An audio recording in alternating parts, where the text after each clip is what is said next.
Welcome to Second Earth in the News. This is a brand new segment that we're going to be having, and basically we're just going to be going over some quirky, kind of ridiculous, just general news that are appearing in this crazy little planet. So today I want to go over this one interesting story called Man Threatened with Crossbow After Bet That the Earth is Flat Gets Out of Hand.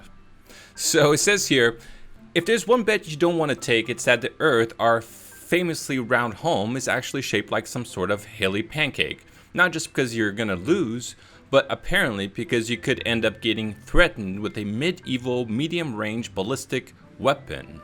Louie Franz and Mathew Sutherland were having dinner early this year in Queenstown, New Zealand, when the conversation turned, as it does with most flat earthers to be honest, to the subject to whether the earth is flat. Lenz at some point bet his friend $10,000 that the earth is in fact shaped like a map, despite all the evidence to the contrary.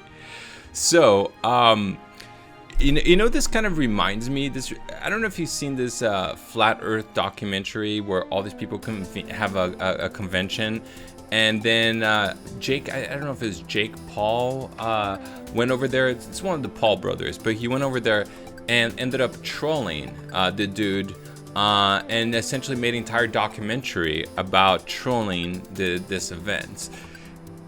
And it's like, I can kind of understand why people get really excited about believing that the earth is flat, because there are all kinds of interesting scientific studies that if you just misinterpret it just slightly, then suddenly you believe that it doesn't make sense, that the earth has to be flat. Like, for example, I had one person who made the argument that because the earth is spinning at 1,000 miles per hour, that if you think about it, when things spin at 1,000 miles per hour, surely they should just be ejected out of Earth's surface.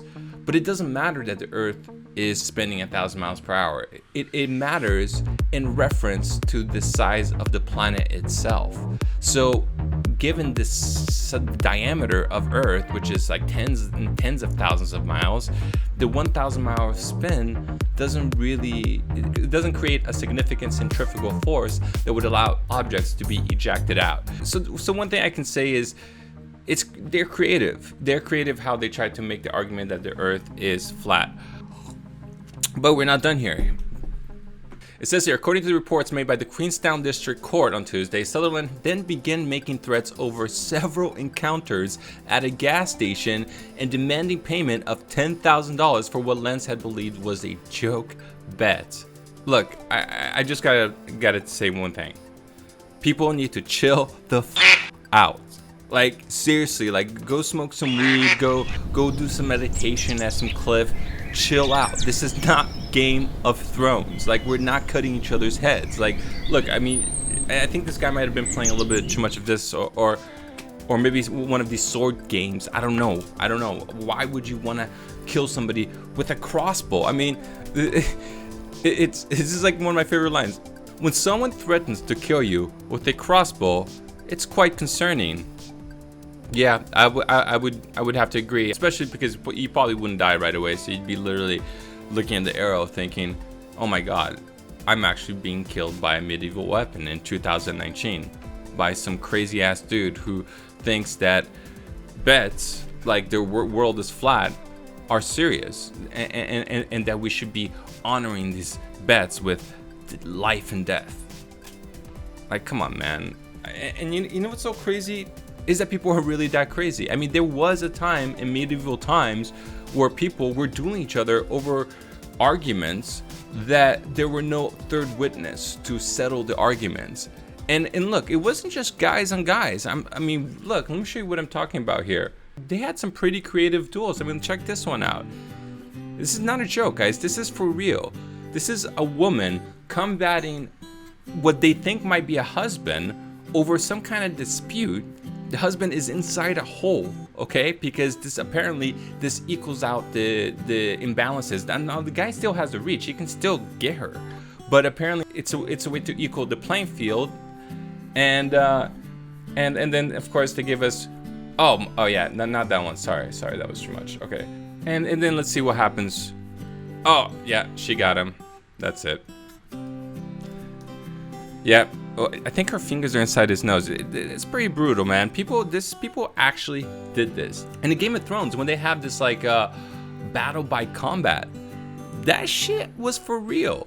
People actually would, in certain scenarios where there was no way to dispute because there's no third party, they would literally say battle by combat. I demand trial by combat. That's the way the gods are gonna figure it out for us, or whatever, however they thought about it. Yeah, I can just see that guy, like all crazily writing down how he's gonna get to the guy for the $10,000 bet, figuring out all the different weapons that he can use, looking into his little cards like this one, figuring out how he's gonna chop the head off. I mean, this is what I'm saying. People need to chill, man. Look, life ain't like the 1600s. We're not in a feudal system where we have to battle for land and all this other shit. We got like nice conveniences. We got nice things. We don't have to be animals. We can take a step back, maybe read a self-help book, The Power of Now. I don't care what it is. Just don't take bets like that serious, And I love how in the very end it says here, and the charge was dismissed by the judge. Sutherland has apologized to Lenz and has accepted he will not be receiving any payment for the $10,000 bet, even though he won. Yeah, we get that he won the bet, but when? I mean, I think the Earth has been determined that it's been round for quite some time. So at which point did these two men make the $10,000 bet and then thereafter come to the conclusion that one of them is right? What was the determining factor? Why didn't he just collect the bet right away? Why didn't he just turn to the guy next door and go, hey, is the Earth round or flat? He'd say round. He goes, okay, what about that person? They would say round. And he goes, okay, give me the $10,000. I mean, did they have to really stretch it out this far? I'm just trying to get into the mind of what would allow a man to actually proceed to threaten somebody with a crossbow. And in a childhood friend, nonetheless, of all things. Now, we reported a little bit on Tulsi Gabbard, how this anti-war candidate, somebody who had actually supported Bernie Sanders in 2016 when no other senator, no other congressperson, or hardly anybody else was supporting Bernie Sanders. Well, she's being absolutely screwed. She was one of the most talked about candidates after the second debate, and then right after the debate was over, Google ended up suspending her account, essentially not allowing people to be able to search for who she is. And despite having even conservatives like Sticks, Hacks, and Hammer 666 talk good about Tulsi Gabbard, you hear secular talk great about Gabbard. We Are Change is supporting Gabbard. Jimmy Dore is supporting Tulsi Gabbard, but somehow this candidate is getting below 2%. Or so they claim. Now, what's actually happening to Tulsi Gabbard is that after that first debate and after Google censored her, well, I don't know if you heard about this, but apparently CNN was caught in one of their polls polling people who are 50 years and older. And so let me just read you real quick what it says here.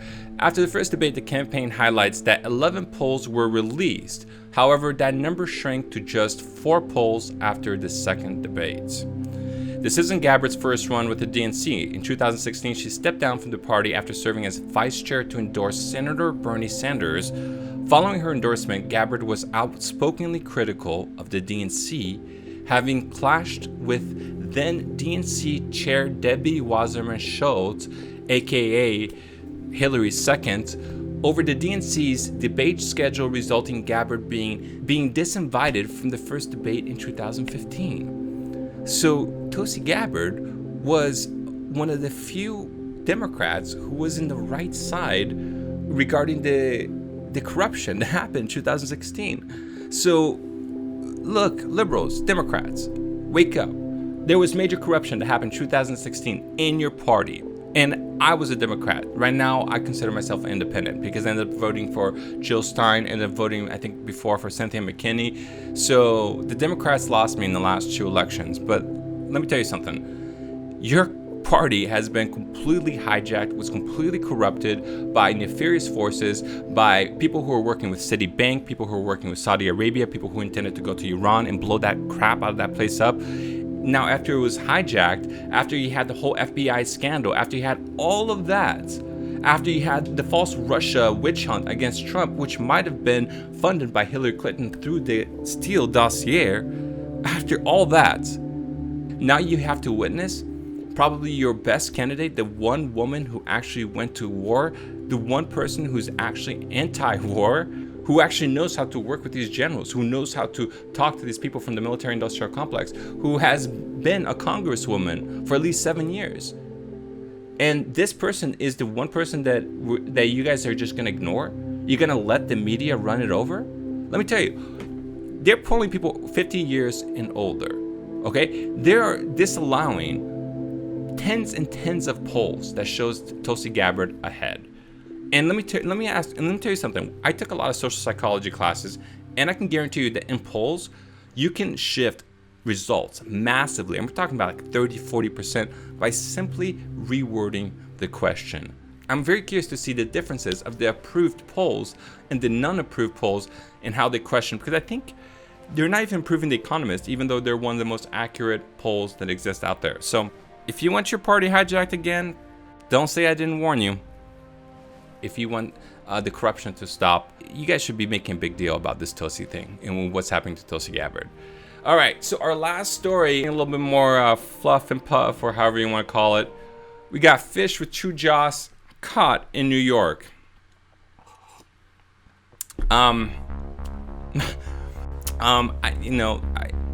didn't know what to say about this story. I thought it was kind of funny. I was scratching my head for a long time to figure out what does this fish look like. It just kind of reminded me of something, and then suddenly it hit me, and it took a kind of a stretch of the imagination. But this fish is kind of like what I would imagine would happen if Joan Rivers and C.K. Lewis, if they were to somehow have been able to make a fish baby. Okay, yeah. Anyways, that is our episode in the news. Now, we are going to bring back the remote viewing session for those who have never played. Basically, we're going to put a picture inside a card. It is your job to try to determine, yes, we're going to be using psychic abilities. It's not really psychic. They don't call it psychic. They just call it a form of conscious projection. But if you don't know what this is, I would recommend going on Google, research remote viewing. I went ahead and I placed a card, and there is a code that's written both in the image inside the card and the card itself. It is wax sealed, so there's no getting in and out of it. And yeah, give me your best guess, and I'll make sure to highlight you in the episode if you are one of our winners, which we've had a plethora of winners thus far. Thank you so much for joining me in this new segment in the news. This is Felipe Osorio, signing out.